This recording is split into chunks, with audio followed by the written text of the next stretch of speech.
कहानी है रामपुर गांव की, जहां के मर्द महिलाओं को हमेशा नीचा दिखाने की कोशिश में रहते।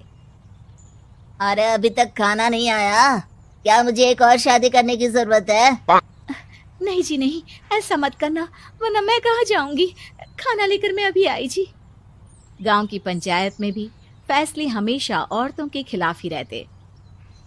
मैं जो फैसला सुनाता हूँ वो भगवान की आज्ञा होती है। इस लड़के ने अपने मन से शादी करके अच्छा नहीं किया। लड़के को घर भेज दो और इसकी शादी इसकी जाति की किसी लड़के से करवा दो, लेकिन ये लड़के, इसे तो गांव के बाहर निकाल दो। नहीं नहीं जमींदार साहब, ये क्या बोल रहे हैं? ऐसा नहीं हो सकता। मेरी बेटी मासूम है, इसे अच्छे बुरे की समझ नहीं है। अरे कहाँ जाएगी ये बेचारी? कहाँ जाएगी? इतनी चिंता है तो पूरे परिवार का गांव निकाला कर देते हैं। बेचारे पूरे बसे बसाए परिवार को गांव छोड़ना पड़ता है। चाहे जो हो, अगर बेटियों को कंट्रोल नहीं कर सकते तो गांव में रहने का कोई मतलब नहीं है। यहाँ औरतों को दब कर रहना होगा। कोई भी अपने हिसाब से कुछ नहीं कर सकता, सब ईश्वर की मर्जी से ही होगा। तभी गांव का एक आदमी दौड़ा दौड़ा आता है। सरपंच साहब, जमींदार साहब, वो कालिया है ना, उसकी बेटी पढ़ने के लिए शहर जा रही है। अच्छा, ये कब हो गया? और कालिया की हिम्मत कैसे हो गई ऐसा करने की? लेकर आओ उसे और उसकी बेटी को। बस फिर क्या था, हाजिर हो जाते हैं कालिया और उसकी बेटी सरपंच के सामने। अरे कालिया, ये क्या सुनने में आ रहा है? बेटी को इंजीनियर बना रहा है तू? और ये बता, गांव में तो स्कूल नहीं है, फिर कहां से इतनी क्लास पास कर गई तेरी बेटी? राधा, जो कि कालिया की बेटी है, उसे लगता है कि सरपंच उसकी तारीफ कर रहे हैं। सरपंच जी, मैंने ऑनलाइन पढ़ाई की है, डिस्टेंस लर्निंग से। सभी में मैंने अच्छे नंबर पाए हैं, जिसे देखते हुए शहर की इंजीनियरिंग कॉलेज में मुझे स्कॉलरशिप मिली है। वाह जी वाह, क्या होती है ये? पहले तो ये बताओ, फिर आगे की बात करते हैं। पूरा गांव राधा की बात सुन रहा था और राधा बोलती जा रही थी। तो ऐसे मैं फ्री में एक अच्छी शिक्षा लेकर गांव में जो कुछ परेशानियां हैं, जैसे बिजली, पानी और इंटरनेट जैसी समस्याओं के लिए काम करूंगी। मैं गांव को शहर से जोड़ने के लिए पुल का निर्माण करवाने का प्रस्ताव रखूंगी। मुझे पूरी उम्मीद है कि जल्द ही हमारा गांव भी तरक्की की राह पर चल पड़ेगा। राधा की बात सुनकर सारे गांव वाले ताली बजाने लगते हैं। सरपंच को समझ नहीं आता कि वो क्या करे। चुप रह नादान लड़की, गांव के खिलाफ जाने के लिए तुझे गांव से बेदखल कर दिया जाएगा, वो भी पूरे परिवार के साथ। और हाँ, अगर ठीक से गांव में रहना चाहती है तो ये पढ़ाई लिखाई छोड़ दे। हम तेरे लिए गांव का कोई होनहार लड़का देखेंगे। तभी गांव का एक आदमी बोल पड़ता है। अरे नहीं नहीं सरपंच जी, राधा बिटिया जो बता रही है, अगर वैसा हो जाए तो हम लोगों को पैसा कमाने के लिए बाहर नहीं जाना पड़ेगा। हाँ जी, और ना ही कोसों दूर पानी के लिए भटकना पड़ेगा। हमारे बच्चे भी अच्छी पढ़ाई कर सकेंगे और आगे बढ़ेंगे, ना कि हमारी तरह खेती करते बैठेंगे। क्यों गांव वालों, राधा बिटिया का साथ देना चाहिए ना। सरपंच देखता है कि गांव राधा के साथ है तो वो चुप हो जाता है।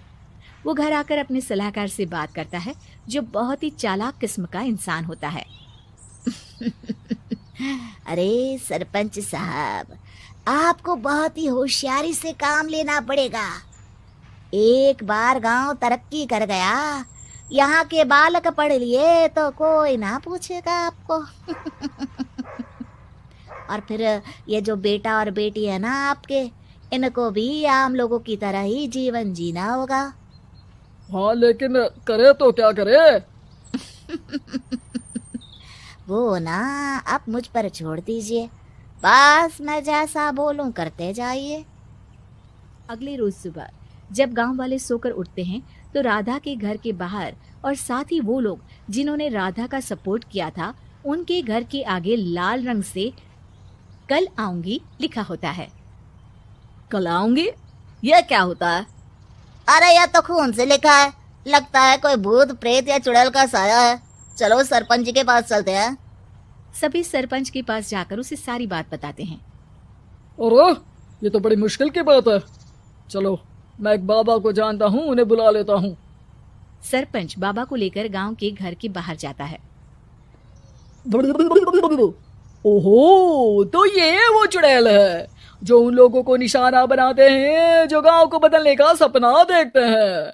वो गांव को ऐसे ही संपन्न देखना चाहती है।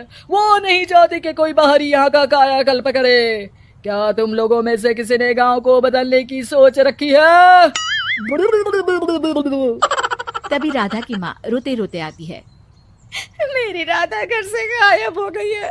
अरे कोई तो बचाओ, मेरी बच्ची कहाँ गई?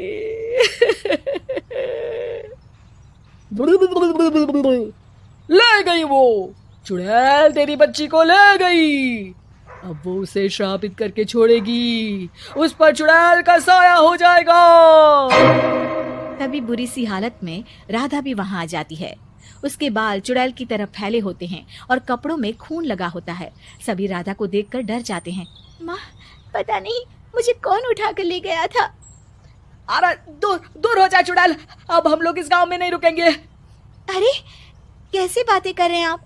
कल तो आप मेरे भरोसे गांव का हुलिया बदलने, अपने बच्चों को पढ़ाने और तरक्की उन्नति की बात कर रहे थे, तो आज क्या हो गया आपको?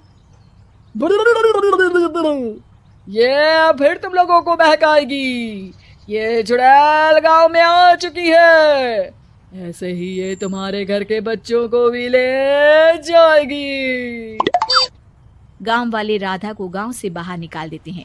उसके माँ बाप रोते रहते हैं, लेकिन गांव वाले नहीं मानते। मैं भी अपनी बहन के साथ गांव के बाहर रहूंगा, लेकिन वो पढ़ाई नहीं छोड़ेगी। वहीं सरपंच के घर पर सलाहकार कहता है,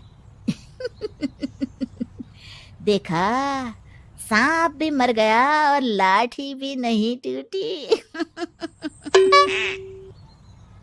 लेकिन अगले ही दिन सरपंच के घर के बाहर भी वही शब्द लिखे होते हैं। और फिर सरपंच की बीवी कहती है, हमारी बेटी को किसी ने अगवा कर लिया है। तभी राधा का भाई वहां आ जाता है। अरे गांव वालों, मैंने सरपंच जी की बेटी को देखा था।